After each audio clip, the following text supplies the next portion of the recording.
Arkadaşlar bildiğiniz üzere belediye başkanımız 2009 yılından beri Diyarbakır 6. Ağır Ceza Mahkemesi'nde yargılandığı bir davadan dolayı tutuklu.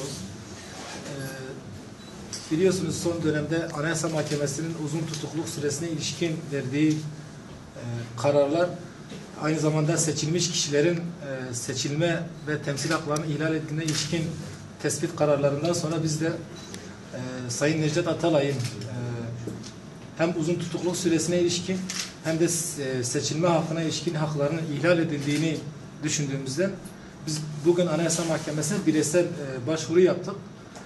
Bildiğiniz üzere Anayasa Mahkemesi BDP milletvekilleriyle ilgili başvuruları çok kısa bir sürede sonuçlandırdı.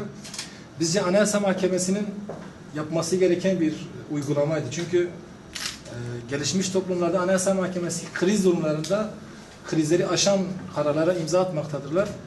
Bu da BDP milletvekilleriyle ilgili olarak vermiş olduğu hızlı karar bu anlamda krizi çözen bir karardı.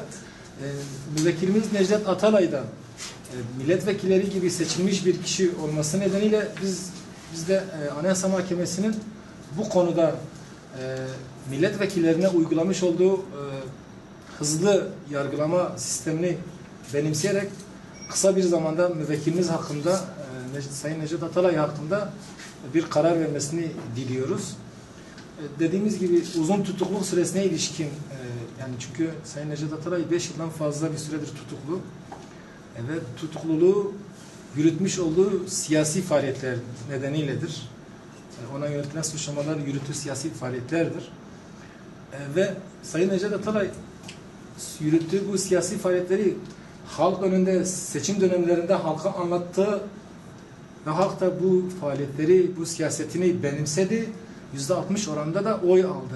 Yani bu anlamda yürüttüğü siyasi faaliyetlerden dolayı yargılanması bizce hukuki bir durum değildir, hukuki bir yargılama değildir.